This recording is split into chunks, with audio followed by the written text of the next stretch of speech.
Folks, welcome. If you would like to, please introduce yourself in the chat. Tell us tell us your organization and your pronouns, if you wish.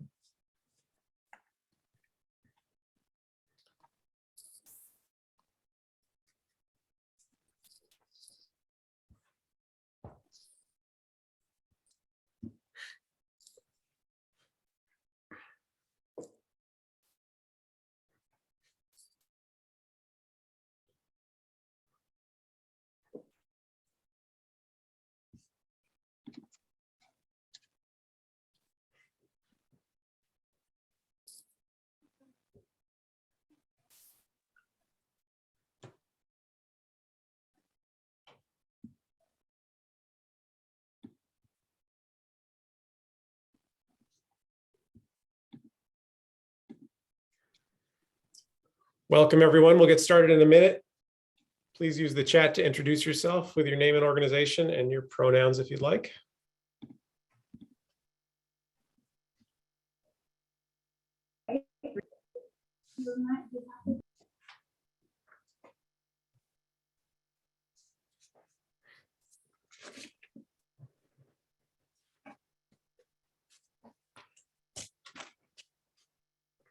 Okay, welcome everyone. Thanks for joining us for Balancing Emergency Response and Systemic Solutions to Food Insecurity, a session of the Massachusetts Food System Collaborative's 2021 Forum. I'm Winton Pitcoff, and I'm director of the Collaborative. We hold these forums every year as opportunities to look broadly at how the various parts of our food system work together, intersect, support each other, how they sometimes put pressure on each other, and how all of your work can help in the local food system, help the local food system be more sustainable, equitable, and resilient. We really prefer to do these in person, of course, but we've made the most of our online sessions over the last few days. And we hope these sessions are adding to your thinking about the issues we're discussing, their connections to your work, and about how we can all work more collaboratively towards our shared goals. And we really want to thank our sponsors listed on the slide here for their support, which has allowed us to keep forum registration free for everyone this year. Some of the usual housekeeping that you all know by heart by now. Please keep yourself on mute during the presentation. Please introduce yourself in the chat if you'd like.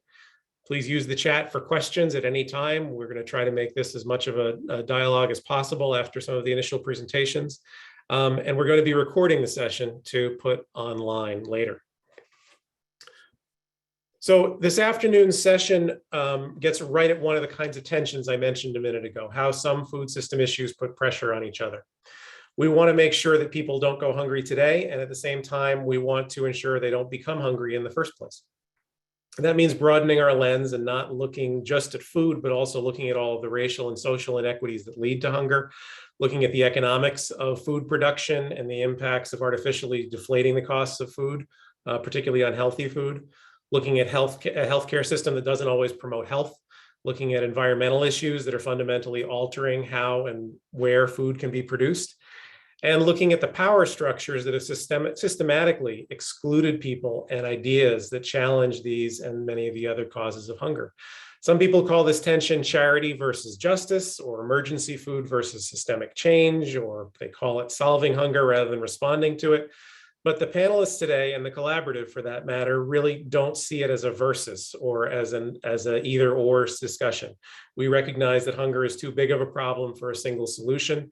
And that we can't simply turn all of the structures that make it happen on a dime to try to solve it. So to try to find a true solution is going to take tremendous resources, action from the community level and the family level all the way to the global level, creative partnerships, and a lot of time. This is not an easy issue. I don't think we're going to solve it all on this call, but we wanted to make the space for this conversation because it's an important one that's at the core of everything that we're all working on daily. So we're going to start out by introducing our panelists. I'm going to ask each of our panelists to take 4 or 5 minutes to introduce themselves, talk a little bit about their background, and recall a moment or a realization that really shifted their thinking about food insecurity from addressing hunger to stopping it from occurring in the first place. So we're going to start with Cynthia Espinoza. Cynthia currently serves as the Senior Project Manager with the Office of Planning and Economic Development in the city of Holyoke. And she does that work to fund her passion of family and self-care, food growing, cooking, advocacy, and nature experiences.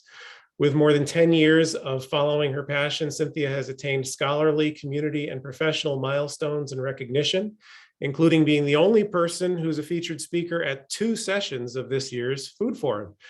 So I'll welcome Cynthia. Thank you. Wow, that's a lot to live up to, I guess. Thank you all. It's a pleasure to be here and share my experience and resources with you, and I look forward to connecting later for sure. So I use she, her pronouns. Can you repeat the question again? I have the answer, but I just want to make sure. Yes. Sure. This is a chance to introduce yourself, talk about your background, and when was it or what was it that made you realize that you had to be thinking about food insecurity from just changing your thinking from addressing hunger to stopping it from happening in the first place? Thank you. Thank you for that. Yeah. So again, many of you may know me. I think I see some partners here. So I am the City of Holyoke with the Planning and Economic Development Office, in which I also manage the Mass in Motion program, which I do see some of coordinators here. This is a partnership with the Department of Public Health to really look at passing strategies and policies that advance active living and healthy eating for our residents. But before that, I really have worked in the community. I have been food insecure, most recently this summer, and have received SNAP benefits. We all can be food insecure. It doesn't discriminate or anybody, it's a thing that happens to all of us. And I think part of the change personally, seeing, from going to responding to emergency, which is needed, to really looking at policy. There's 2 instances. The first one was actually as a graduate student in Antioch University, New England in Queens. I'm not sure if there's any alums or alumni. So hey, shout out to that. But working in environmental science and really fighting and advocating for food justice as a student, myself and others also face food insecurity. So it's like this vicious circle that you see, that many people who are fighting the good fight and trying to feed others sometimes don't have enough to feed themselves or their families. So that's when I realized there's something wrong in the system, obviously. And I think part of it too, I would say in my role now here at the city, specifically with COVID-19, food security in the city was still a big issue that was addressed by many agencies and emergency response, when it comes to making sure people had a meal. However, obviously, like any other communities, it became like the first thing to address once you have now COVID, with many people losing their jobs or other means of ways of getting their food. So what was really unique that we went about it, the city decided to create a social services group, emergency response group. And this one actually was led by, back then, our state representative, Aaron Vega. So we had really much decision makers and people in power to help lead the conversation. And part of it was more like, okay, what is our emergency plan for any social services? That includes food, includes, healthcare, transportation, any other things. And the first meeting it program became like, people are hungry. My residents, we have from family centers to the senior center, Meals on Wheels program. So then we had actually housing authorities come to the meeting and say, my residents are asking for food resources, and where can we go for that? So the group decided to create a website called Holyoke Resources. I'm just going to put in the chat.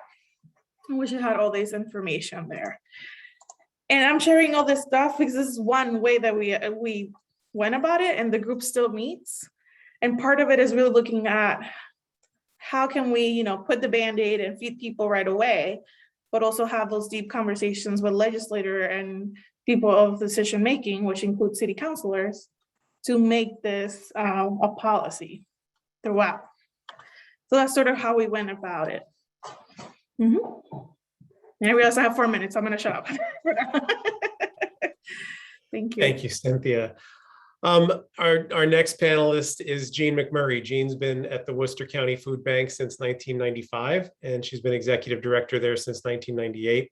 She's a recognized leader in the anti-hunger arena and in Worcester County, and she serves as a member of the board of directors at Project Bread, the state's leading anti-hunger organization. She has a passion for social change and food justice in the US and around the world. And her favorite food is peanut butter, specifically Teddy peanut butter, because it is made here in Massachusetts. And she can be found eating Teddy peanut butter while she's hiking, kayaking, and reading. Jean. Thank you, Winton. I even try to sometimes eat Teddy peanut butter when I'm swimming, but it's not doesn't work out so well. It's wonderful to be here. Good afternoon, everyone. I want to thank Winton and his team at the Collaborative for the invitation. I'm so excited to be here and with my fellow panelists, and I'm really looking forward to listening and learning a lot from everybody's experience. So I got into this work because from more of an international perspective. I had a degree in international relations, and I wanted to maybe work in the State Department or at the United Nations. And so I was working in Washington, D.C. For the Embassy of Jordan.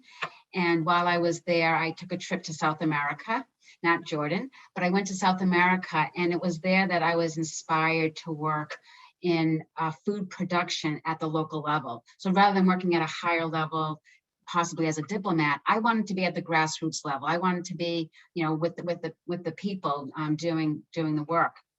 So I ended up working for the Agency for International Development in Costa Rica and in Washington, D.C. in small farm food production. And it was while I was living in Costa Rica that the farmers that I was working with said to me, "Why are you here helping us when people in your own country need help?" And the question went right to my core. Nobody had ever asked me that because growing up, everyone knew I loved to travel. I was an exchange student and all those kinds of things. And my answer to them was, well, I love to learn and live in different countries and cultures and use my Spanish. But I said, you're right. When my time here is done, I'm going to return home and look for opportunities in my own backyard. So I did that. I became a Vista volunteer, taught English as a second language for folks who either never learned to read and write, who were native born here, or people who had immigrated here. And that program was attached to a homeless shelter for families in Worcester. And one day my boss said, Karen can't go to the food bank to pick up food. Can you go instead? And I said, what's a food bank? I was pretty ashamed that I didn't really know anything about local hunger and food insecurity. So I went to the food bank, Worcester County Food Bank, picked up the food for our shelter. And when I got to the food bank, I said, oh, I need to know and learn more about this. This looks like a really interesting place. And so then 2 years later, I saw an ad in the newspaper. Back then you found jobs through newspaper ads. And they were looking for an agency relations coordinator.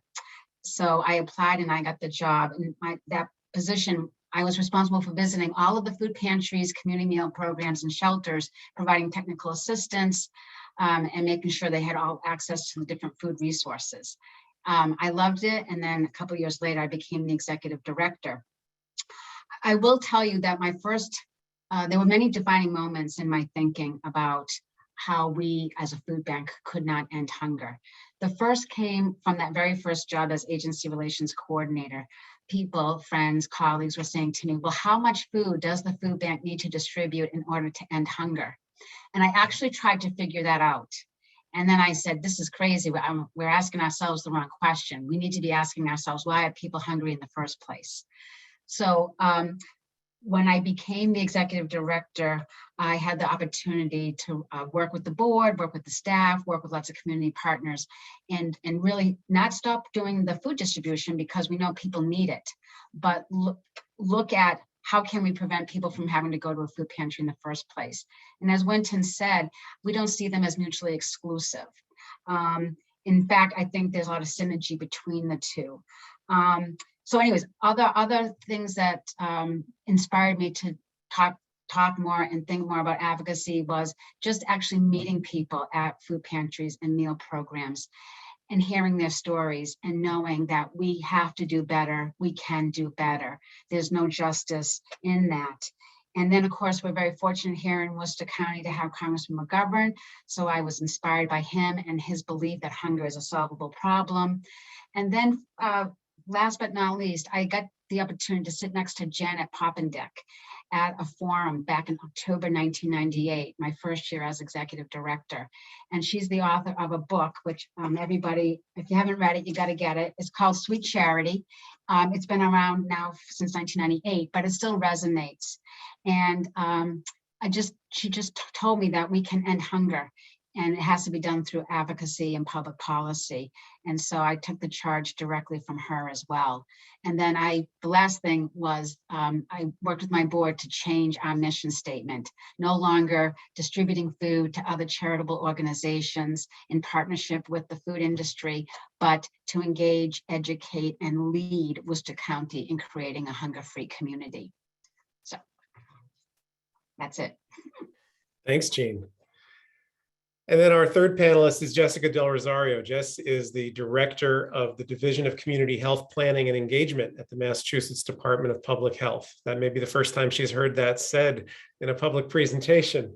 She was also the lead author of the Massachusetts Local Food Action Plan's chapter on food security, access, and health, and was a founding steering committee member of Massachusetts Food System Collaborative. And we all sacrifice things to do the work that we do. Jessica in particular had to give up on her dream of being a professional basketball player in order to do this work. Jess. That is only funny because for some of you who know me, I'm about maybe 5 feet tall. And my last growth spurt was when I was in the 4th grade. So that dream died a long time, and I'm not that coordinated. So anyway, thank you so much, Winton, and for this conversation and for this opportunity. I will admit to you, I just kind of wanted to take time to just talk and hear from Cynthia and Jean much more. And so I look forward to doing that in a few minutes, and I'll try to get through this my intro quickly. But I want to thank again the Mass Food System Collaborative for this opportunity. This is like coming home for me in so many ways. So happy to be with you all. Want to thank several of my other colleagues from the Mass in Motion community here who do the hard work in our communities every single day. And I've learned just so much from the technical assistance providers I get the chance to work with at the Massachusetts Department of Public Health, particularly on food access, the Metropolitan Area Planning Council, the Health Resources and Action Group that really helps us think about racial justice and equity and centering community voice. And my colleagues at DPH, I know some in the room, and all of you in this room, you've really added to my journey and my understanding. I think what we're going to talk about here today, to Winton's point, we're not going to solve it in this next hour. We might not solve it in our lifetimes, but Winton knows me well enough. I want to solve it in this next hour. And I think many of us do. And just, it is a journey. And I just really want to thank you all. As Winton mentioned, I'm Jess Del Rosario. I use the she series pronouns. I am an American of Asian descent, ethnically Filipino. I'm also an eater and a food system obsessive. As I've just had the opportunity to learn about what it means to be a food system advocate and think about food justice. I've just really recognized the need for us to focus in and me to put my energy on changing the systems. And that's a great thing, a great opportunity I get through my work at the Mass Department of Public Health and working with some of my other state agency partners. Before joining the state, I was in philanthropy for, I don't know, like 5 years, working directly in and within philanthropic organizations, also working with funder collaboratives, really thinking in so many ways about how do we lift up prevention, how do we lift up health and well-being, how do we work how does health work with other sectors, how are we working, changing systems is a really complex thing to do, and it requires collaboration. How we talk about breaking down silos, but it is so hard to do. It is not in our nature in some ways. It's not in our systems and structures to do it. We literally almost have a little chisel and we're going tink, tink, tink. And so my time in philanthropy in many ways was that. And I came into philanthropy with 10 years of working in for-profit work, doing project management, where my heart was was in direct service around the issue of hunger. I've spent a great deal of time working in pantries, soup kitchens. I worked at 2 food banks. My first job here in the state of Massachusetts was working at the Greater Boston Food Bank, but wonderfully working across and with the other food banks in the state in that role. And my last direct service job was running a really small soup kitchen in the city of Boston. And my thoughts about my realization about where we needed to connect and address food insecurity with stopping it from occurring in the first place, as Winton put the question, that has been reinforced multiple times for me throughout this journey. And so I tried to pick out 2 times, very particularly where I had the first realization, and one time when it became very stark. The first time that it became like this realization about like, why does this exist? Why do we need to address the underlying causes? How do we stop this in the first place? I was working at a food pantry in northern New Jersey, Englewood, New Jersey, in case anybody knows it, right across from New York City. Most of the people that we served, it was we did emergency service. It was called emergency service: food, electricity, water, rent, mortgage assistance. It was one of those social service agencies that thought of emergency in that way. And I remember working there, and we had clients who would come often, and they'd get a referral. You'd pull out their files. Some of their files would be big, and because they'd been multiple times. The organization had rules around how many times during a year someone would come. We didn't have client choice at that time, so you came, you got a bag, and you went. I worked at that agency when September 11th. 2001 happened, and New York City, of course, in that whole area really experienced a great deal of layoff. And we started seeing some people who were let go of some really high-powered jobs coming to the pantry. And I very much remember there was this one instance where a woman, her husband had gotten laid off from, again, probably a 6-figure position in New York City. And she came, and it was her first time. You could see that she was, feeling, certain things. We gave her the bag like we do, and she started to take things out. And she's like, nope, I can't sneak this into the house. I can't sneak this into the house. I can't make this seem like I went to the store and bought it, because she didn't want to tell her husband that they didn't have the money. And it really just had this moment for me to be like, wait, for this woman and for her family, horrible, but likely episodic. She's likely going to have an opportunity. Her husband likely will have an opportunity to find another job. For their kids are going to be potentially okay. They'll be hurt. I don't mean to say, and I'm not trying to say it to minimize that pain. At the same time, it was just this moment of realizing, wait, but for some people, this is life. And coming here and just getting the bag from us. And it was just this moment that I hadn't thought about it. And I thought about it. And I was like, wait, this is supposed to be an emergency system, but there's people who need it day to day. Why? And what's my role there? What am I doing about this? And then I'll just say one last time, and I know I'm over my time for introduction. From a whole nother perspective, the early part of the pandemic particularly laid bare how vulnerable our food system is in general. Or if some of you might remember going to grocery stores, seeing shelves empty. I very much remember going to a grocery store at the early part of COVID, and it was like a madhouse. And I walked away with like a can of like fresh cut asparagus, whichever that means when it's in a can. Anywho, which is not something I normally purchase. And you heard about milk being let go and supply, and we've been hearing a lot about supply chain. And it's just, though I'd known at the local level, municipal vulnerability preparedness planning really oftentimes takes into our food system. It was stark how vulnerable our food system is to these types of situations. And so that's another one that came to mind, that realization that not only are our families vulnerable and in chronic situations, our food system as a whole is vulnerable. Thank you for that, Jess. So I want to start out by establishing what we all feel like we want to be working towards? What are we trying to do here? What do you want to see? I want to start with you, Jean. What does it mean for you that you want to stop hunger before it starts? What does it look like? And what are the gaps we've got a lot of work going on around hunger right now, but what are the gaps that aren't allowing that to happen right now? Sure. So I think the pandemic, I wouldn't wish it on anybody, obviously, but I think it presented us with sort of like a pilot to show if there are certain investments, we can end hunger. We can actually see the numbers of people who are food insecure decreasing. So at the height of the pandemic, we saw unprecedented numbers of people going to food pantries and other types of programs. And then with the federal government's response with stimulus checks and the additional unemployment assistance, the increase in the SNAP monthly benefit, the pandemic EBT cards for school-age children who are out of school or doing hybrid. At the Worcester County Food Bank, we actually saw the numbers of people going to a food pantry for assistance decreasing. And so we know how to end hunger.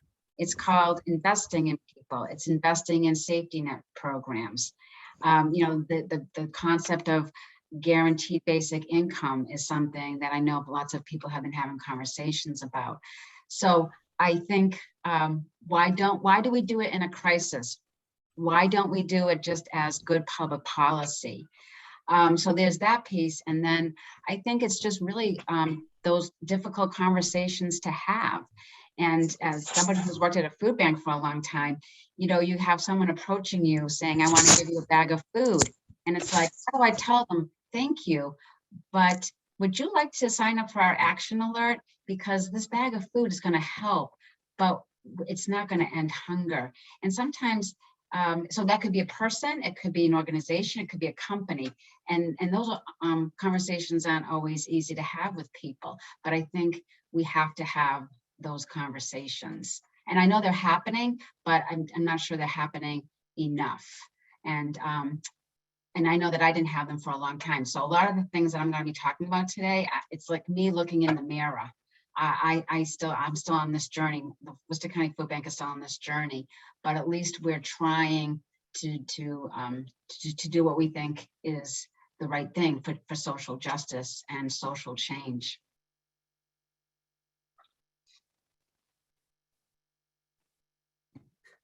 I know Holyoke has done exemplary work around making sure that there's an equity through line in thinking about food security, Cynthia. And food, this whole issue is about much more than food. It's about oppression, it's about white supremacy, and that's evident throughout the whole food systems discussion, and it needs to be evident in the solutions as well. Can you talk about how that plays a role in the decisions Holyoke makes and in the work that you do towards real systemic change there? Yeah, I think really making the space and naming, that this is part of structural and systematic racism. And I think really the stigma that comes to being food insecure and who looks like that, or what does that mean? We're all humans, we all need food. And if you didn't recognize that during COVID, when we had something from the outside really making it challenging for everybody, no matter what color, skin, disability, anything, to now have access to things, then, I don't know, you're not really looking or you're not open. And I think being able to name it, find allies to do that, and seeing that we all do need it. I think, like Jean said, it's like, I feel when it comes to any emergency or big pandemic thing, you get like everybody, in this charity high that they're like, let's do this, let's help, but then it goes away. So I think part of it is the challenge of it is going to our, decision makers and saying the pandemic is still here. Our state reps still doing the meetings because all the agencies said this is not done. We're still in a pandemic. We still have to assess, do needs, and we need to put things in place in order to make sure that we're prepared, but also that we respond better for that. So, and I think one thing we noticed in our office, again, being economic development, and with partners meeting about the future, we realized also that, like Jessica mentioned, the food system is so vulnerable and it's so unequal when it comes to people working on it or being, being leaders in that. You only have a handful of people that have lived experiences or, are of color. We also completely ignore the indigenous community as well, unfortunately, and we're still learning. I myself is still learning on that. So how, like food systems, we all have a say and way of making it our livelihood. How can we make that opportunity for others and for youth? So it's sort of like, how do we make it bigger? And like literally the table, we're setting it up, we're having bread. Let's invite everybody to come. I hope I kind of was all over the world, all over the way, but I hope it makes sense. Oh, that was great. Yeah. In thinking about the state's role, there are real good examples of the state doing systemic work. I mean, and a lot of it even community-based. Mass in Motion is a great example of that. So, Jess, can you talk a little bit about DPH's role in that kind of work and how you work with some of your partner agencies to try to make those connections in a challenging system that hasn't often fostered those kinds of connections? Sure, Winton. It's a big question. And so I'll try not to get too overwhelmed by it, admittedly. I was really lucky to step into a role and a team at the Department of Public Health and a part of the Department of Public Health that was ready to lead with race. Frankly, they understood, I'm really lucky to work in a place that really knows quantitative data very well and had already done all that pre-work of looking at health outcome data, disaggregating by race, by other identities, and understanding who was disproportionately impacted and incorporating some of that thinking into our request for proposals and into our work with community. But a little bit more in an implicit sort of a manner. And so I was lucky to come in to a group, and why I wanted to come to the Department of Public Health, frankly, is the folks who I would be working with and working for said, we want to lead with race, but we have no idea how to do it. And we're on and I was like, I don't know either, but I'm really willing and to work to figure it out. And to make the argument for why to do it and how to do it, work with community partners, like be led by community and how it works. And, to folks like Cynthia, and again, I know I have several of my other Mass in Motion partners in the room, they got to go back to their city councilors. They got to go back to their mayors. They got to go back to the folks who work in the planning department and say, DPH is asking us to lead with race. And I have to help them make that argument. And so I have to be ready to, as a state agency, to one, put my voice out there and be like, yep, no, we are asking. And here's how we're asking, but make it clear and meet people kind of where they are in different places so they can have an entry point into the conversation, but then to also make it a requirement about this is actually what it means. And for us, the leading with race framework really, which is what it ended up being, a leading with race and addressing structural racism framework, was very much about community engagement and resident voice, being sure that we understand who experiences inequities in communities and that they have a place at the table with institutional partners and government officials and government partners. And not only are they being asked, like, what are your barriers, but that actual thinking is at the beginning of planning processes, policies we're going after, and follows through in implementation. So at the end of you're actually, putting together like an urban agriculture ordinance, the people you hope to benefit actually do at the end of that whole process that it takes to get to that end point. And bringing in that historical context too, of where investment has historically happened and where it has not historically happened.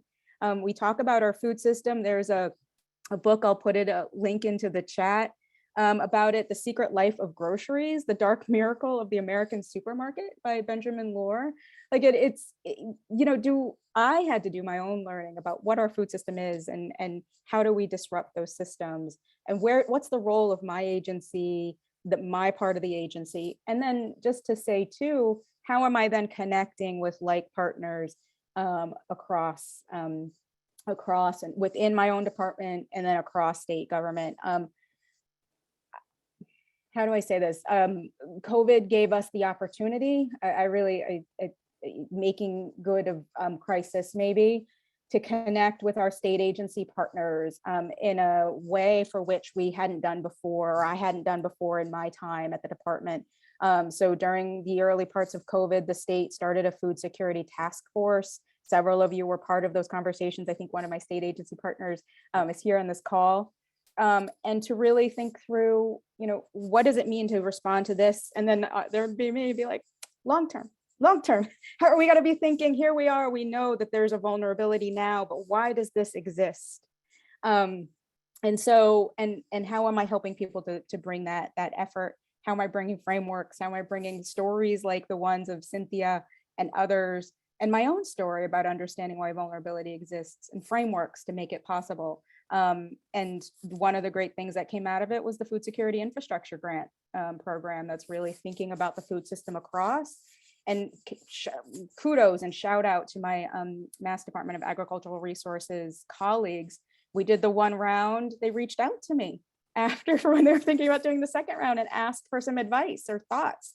And they were really open to hearing what I know, like my thoughts about, and what I've learned about how to think about equity and how to think about this long-term planning alongside this notion of feeding the immediate need. So again, I think I'll just say it's probably being a squeaky wheel.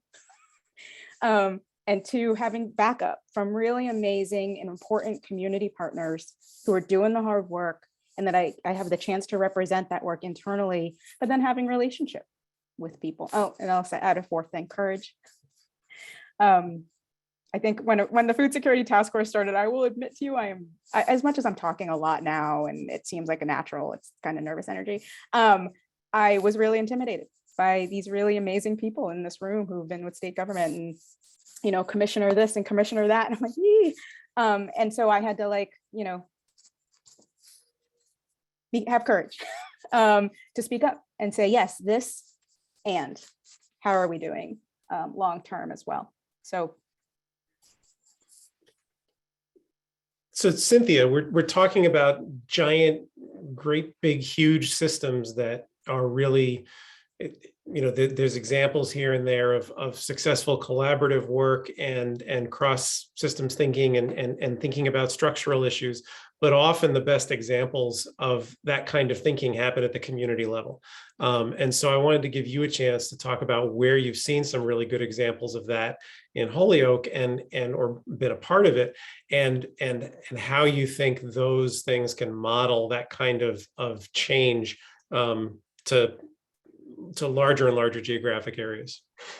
Yeah, I think I kind of jumped the gun earlier and said, so again, our state rep, Pat Duffy, continues to have this, we call it the Holyoke Food Resources Group, who doesn't have per se a name, but it started again during the pandemic, where we had from healthcare to the school, actually, and Sodexo, who are the food providers, all these agencies that usually don't come together. And similar to what Jessica said, the pandemic kind of gave this bittersweet moment of all of us talking because we had, I guess, a common enemy, but in some other way. But now we have built this relationship and group that really continues on. A lot of it was like, oh, okay, the schools are closing, everybody's going hybrid. What are we doing for the families? It became from like internet access, which the city was able to help get free internet for families, to computers, to how are people going to get food. And then when pandemic EBT happened, which I hope it continues forever and ever, because it shouldn't just take a pandemic to give people access to food. How are we going to promote it, and why should people, use it, etc. So that group continues on, and I think it will become this sort of group that will look at bigger issues in the city and how these agencies can support each other. Well, it's interesting, we have housing authority to like Meals on Wheels program, and they're like, we need volunteers, and they're like, we have residents that are looking for jobs, and sort of this connection that normally doesn't happen really came together. And I think what was really key is having, again, our state representative and a city councilor be in the and sitting in this, because they're gonna be the ones that can bring it and have a bigger systematic change. And just having this safe space to say, this is not working, we gotta move on and do this. So I think that's a sample. And again, we created this website, we created like a 2-pager of all the resources so that during emergency response or food pantry, they can print out and give it to families. We also have like the YMCA and the big Boys and Girls Club also attend and say, we're gonna serve food because now, you know, families have to do this. So it's all these amazing key players in the community that do different missions. Really, we also have something in common. We all have to come together, and having the state rep bring us together is important. So, yeah. Good points. I can picture legislators scratching their heads and saying, I don't understand what internet access has to do with food access, but you knew that in Cynthia in Holyoke immediately. Jean, the Worcester County Food Bank is different than a lot of other food banks in that you invest in policy work, and you've been a leader on policy issues beyond just food banks need more money. And so can you talk about that? You talked a little bit about what brought you to that already, but what are the policy levers that you think we really need to be looking at to try to get at systemic change? So can you just define for me what you mean by policy levers? Like, are you talking about specific? Well, you think more broadly about policy than I do, quite honestly. So I tend to think about it at the state level and think about the legislative issues and public investments and resources and grants and things like that. But I know you've been involved in federal policy as well. Mm-hmm. Where are the big obstacles that still remain in policy that we need to focus our attention on to really get at stopping hunger, as you put it? Great. Thank you for that clarification and that opportunity to just be broad. So I think one of the challenges and obstacles, and again, this may not be new to some of the folks attending the session today, and I know Congressman McGovern has often referenced it, is that federal nutrition programs, food safety net programs, sort of both at the federal and the state level, they are spread out over many departments. So, both just USDA oversees, the food stamp program. But then, we know that, I'm trying to think of another, the other example. They also oversee school food. I'm trying to think of a good example, and now that I can't. But anyways, the point is that there's no like one department for like food assistance. And so you have different people in different departments who may not always be talking to each other. And the same might be true of the state. And Jessica might know this better than I do.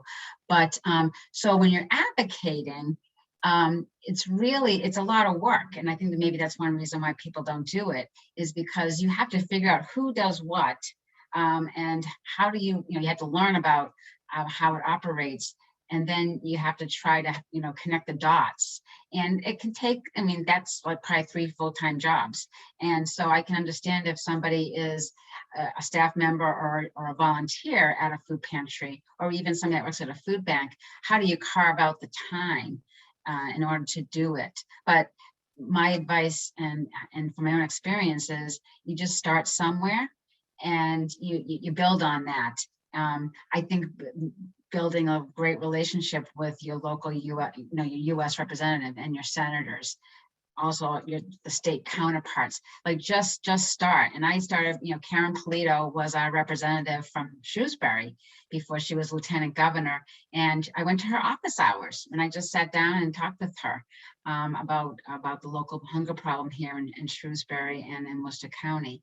So a lot of this is about relationship building. But, we do have opportunities with federal legislation that are really important. So for example, the Farm Bill, that's something that gets authorized every 4 to 5 years, and 80% of that is funding for the SNAP program.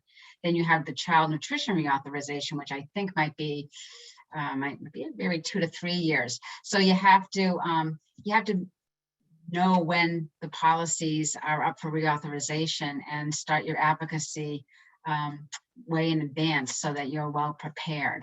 And here in the state, we have a two-year legislative session. So it's just good to know how the systems work and where you can plug into them. So I hope I answered your question. You did, and it reminded me of some of us when we were preparing for this session. We started on a thread about language and the language that we use, and how good language and the right language can really help build political will, and it can shape public conversation around the topic. And we've gone from talking about hunger to talking about food insecurity to talking about nutrition insecurity, and it means different things at different times and can move people in different ways. Yeah, and I don't know if I can just jump in real quick and add something. So I think very much connected to this whole thing is funding and who funds advocacy work. I know, Winton, we talk about that a lot.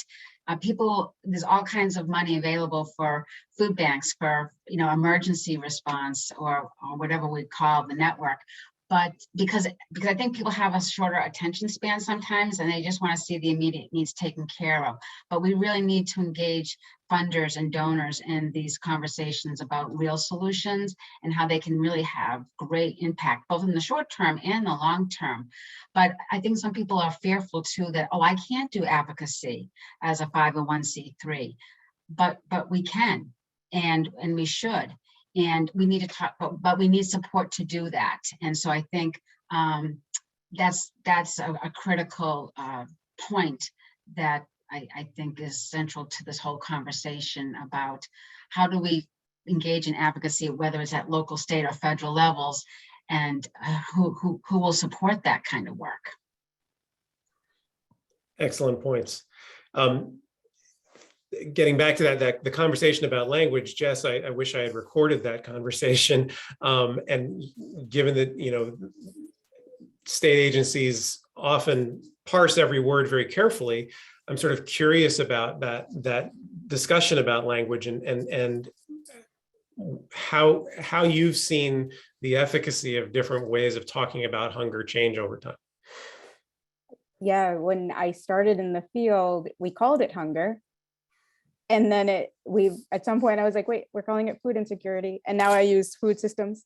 And so just even thinking about the terms we use, when we use them, the audiences, I think it's a really important point, Winton. So I'm gonna put in the chat this link, just thinking about language. Oftentimes in these professional settings that we go into, we need data. And the backup of our data and the quantitative, I am not a data epidemiologist, so just forgive that. What the department, just on a point of language, the department really wonderfully, a bunch of the colleagues I work with, they did a COVID-19 community impact survey in November of 2020. No, it was last November, 2020. Sorry, lost track of time. To really understand what impact COVID was having, of course, directly in relation to people's vulnerability to the infection itself, but then the impact that it has on the broader social and economic context of people and their families. And so it was an intentional effort to really engage populations. Again, I mentioned I walked into a department or a part of the department who really understood already the disproportionate impact of who was experiencing disproportionate outcomes related to health, but then started to have, over the years of me being there and even before, like this broader understanding that vulnerable, like if you are disproportionately impacted by obesity, there are reasons for this. They're often environmental, they're often contextual, they're often community related, and what you have access to within your community And so there was already this piece, and then, building on that and everything that we do, this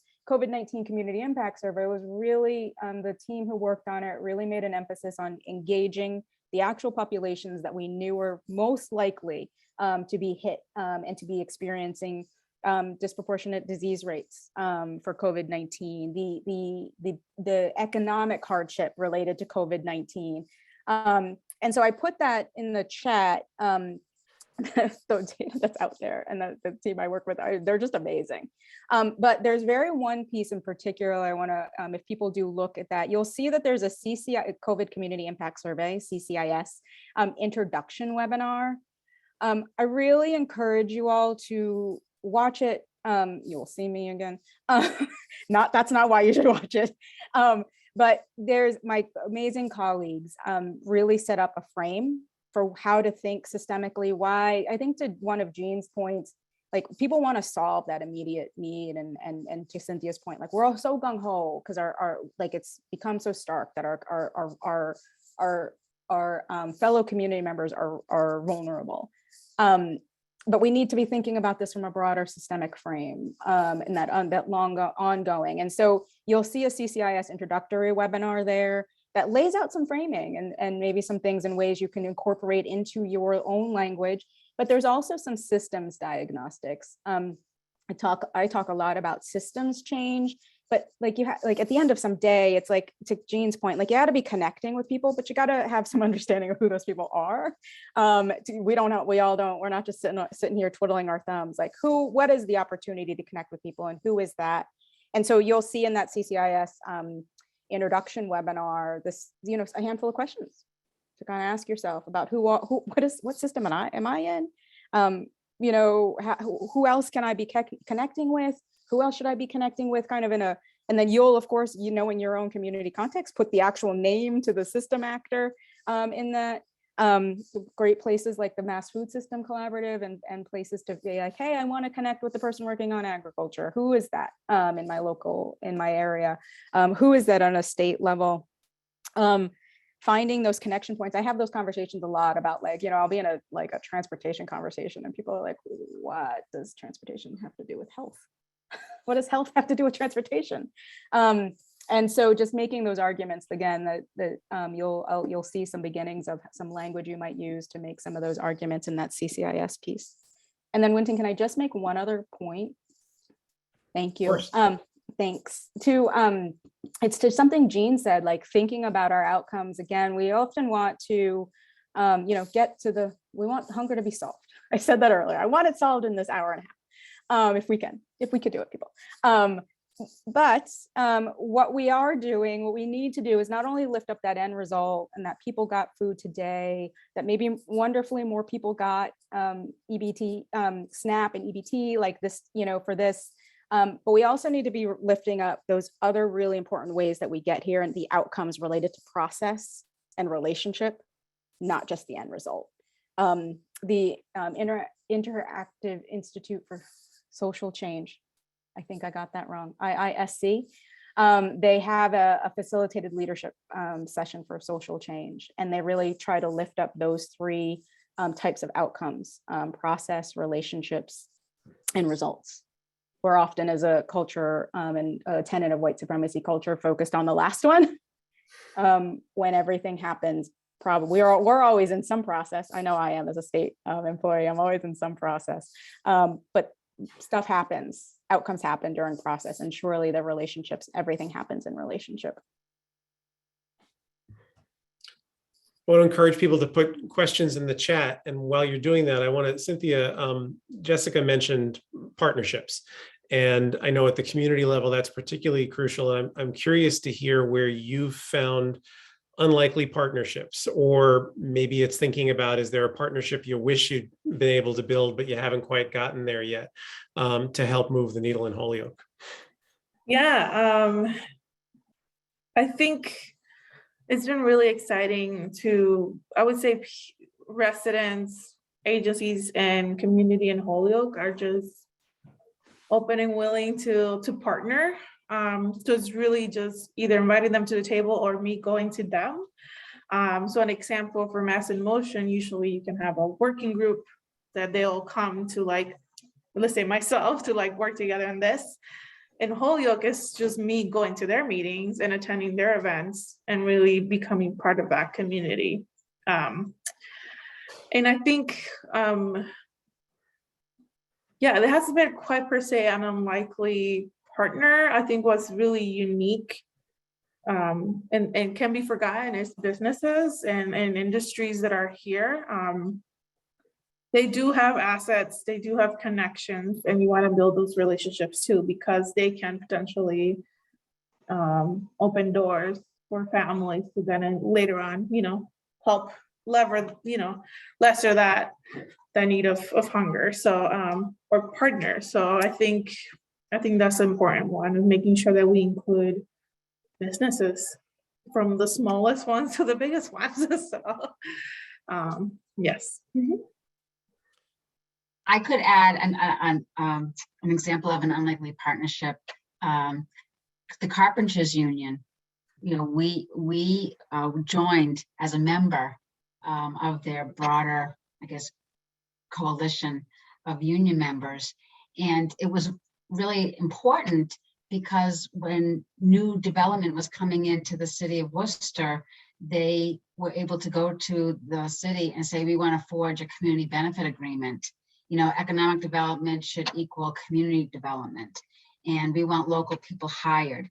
And we want they want everyone to be paid at least $15 an hour. And so that's on our agenda at the Worcester County Food Bank, because we know if people have good wages, then they can buy their own food. So it was an unlikely partnership, but it is still a great one. And they loved having us at the table too, because they just saw the food bank as having a lot of visibility, and they didn't feel they had as much. And so we each brought different things to the table, which led to success. Winton, can I add in my own unlikely partnership? Yes, yeah. So again, not intuitive. Mass in Motion was really lucky these last few years to partner with our office, the State Office of Problem Gambling Services. The state office, the State Office of Problem Gambling, a lot of their work is individual focused, or really thinking about the problem gambler, thinking the impact that problem gambling might have on a family.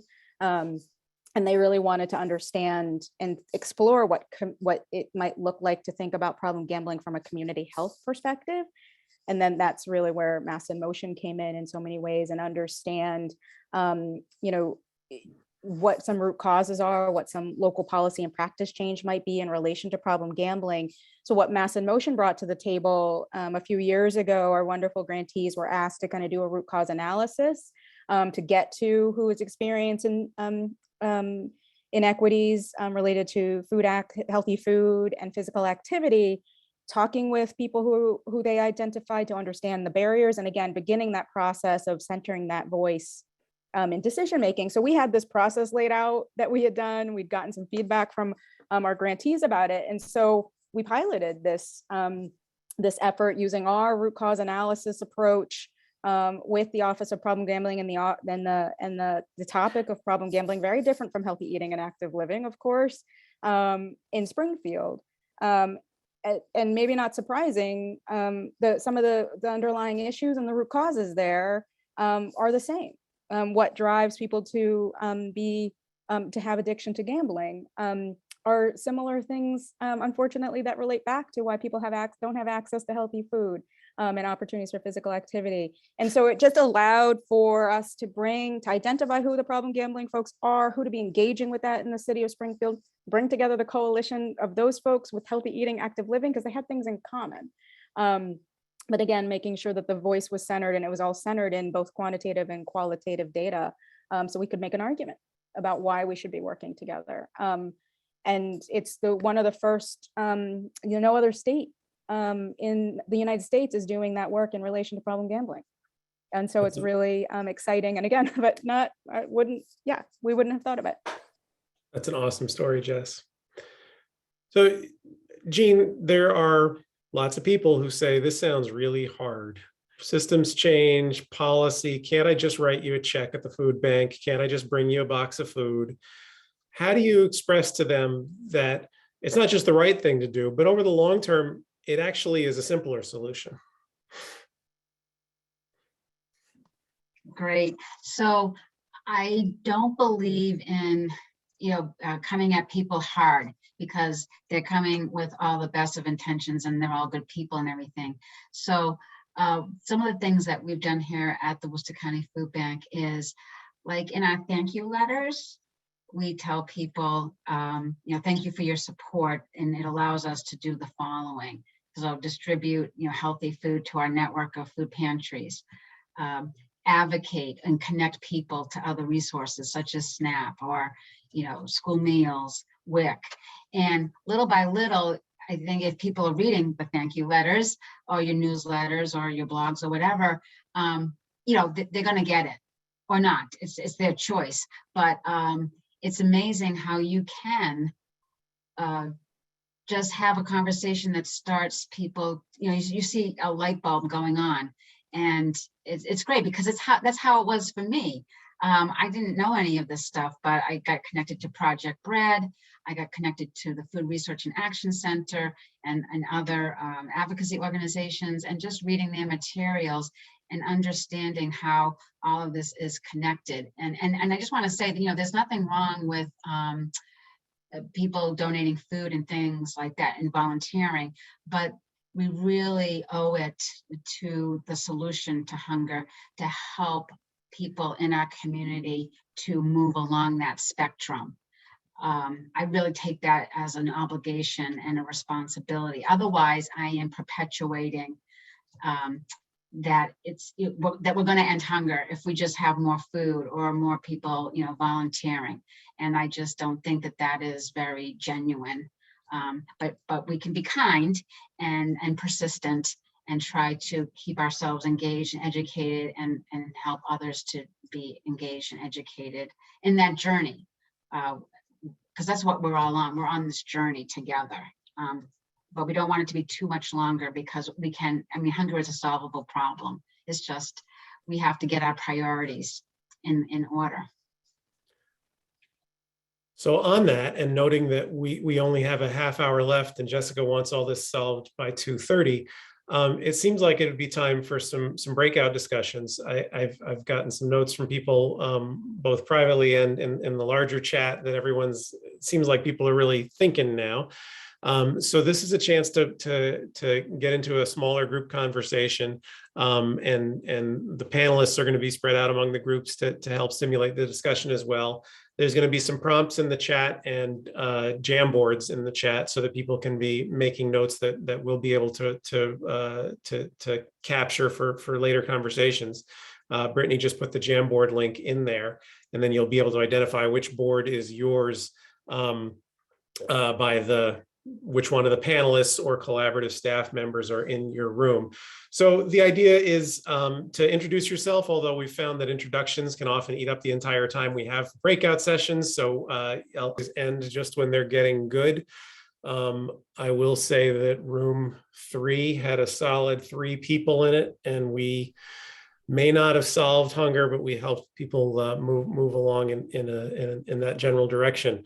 I want to use the last few minutes for sort of, I'm not going to ask for formal report outs or anything like that, but we wanted to end with some positive thoughts. And I wanted folks to use this space to share examples of victories in your organizations, in your communities, of where you've seen systems thinking really help to address hunger, where people are going beyond handing out food and thinking about the issue more systemically. So who'd like to go first before I randomly call on someone?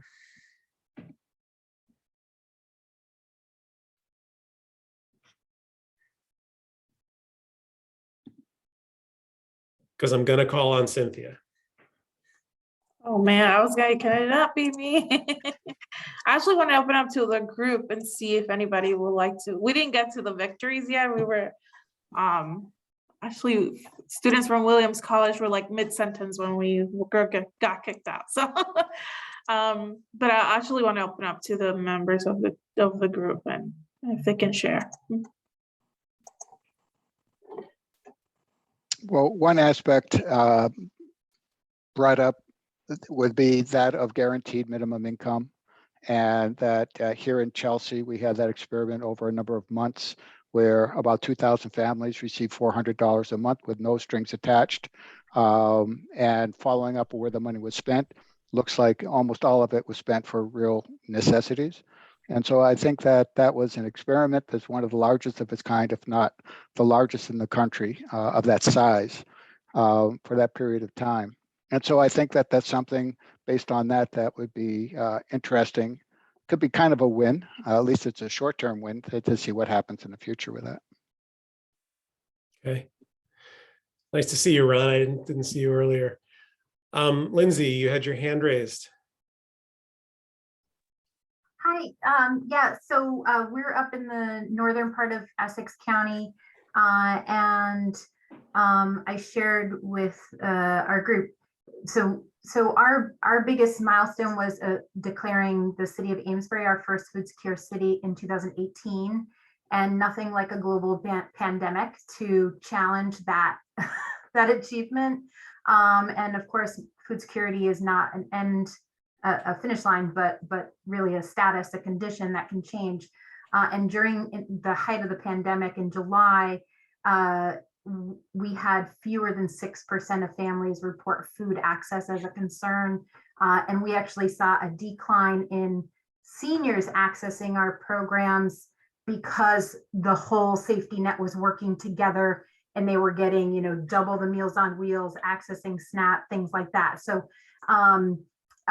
so I just want to kind of give a yes, systems work really does make a difference. And what really moved us into that milestone was having the entire community, from municipal offices to schools to residents to faith-based groups to businesses, all involved and trained and given tools to identify food insecurity, to talk with folks, make sure all of the public and private levers are being accessed, whether it's SNAP or a local food program or community meal.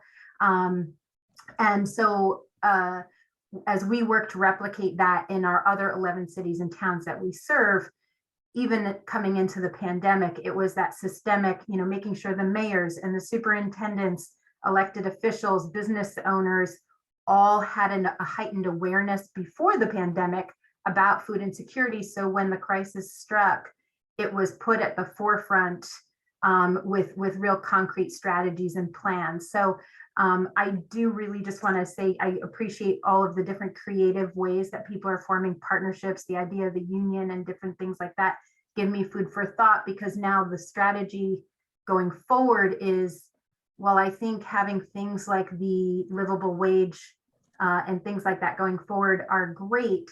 I think what we really need to be talking about is the affordability. And if we're just putting more money in those pockets of people, they're then paying that money to people who are price gouging on housing, price gouging on food, price gouging on other things that we need to live. So I hope we can move the strategy to affordability as well as creating livable wages. Thanks for that, Lindsay. And not to put anyone on the spot, which is the sort of thing you say whenever you're about to put someone on the spot. Jess. I was like, oh, it's coming. I can even feel that through the internet airwaves, Winton. So I was in the middle of talking about something or saying something in relation in our breakout group. And so I'm going to try to see that, bring that over here, but then it does relate back to a success, a little success, but then actually that turned out into a little bit of a bigger one. So we were talking, we wonderfully had some folks in our group who were in academia, and we were really talking about, the bringing that power really into the fold of what we do, and, engaging students in the work. both from a capacity perspective, but then also it's a good learning, and we're, in so many ways seeding that next generation of leaders is how I think about that when I'm thinking about working with youth and students. The one thing I want to mention though too, or I was in the midst of mentioning, is also being mindful. This is an example, I think, of us being mindful of thinking about the history of some of our communities in relation to academia and research. That sometimes that research can come into our communities and be extractive. And so I just want to be really mindful of how, and thinking about how we're approaching community, know that people have been surveyed over and over and over again, and that in rebuilding the food system and rethinking about how we build like local food systems, it is also about building trust and how, and centering. I said it a lot about centering the voice of people and people for whom we hope to benefit. And so I just wanted to make that point. And just an example, I really wonderfully had the chance to be on an advisory committee for Project Bread. They were doing their look back of their history and hunger, and doing a report about the state of hunger in Massachusetts. And I mentioned bravery earlier.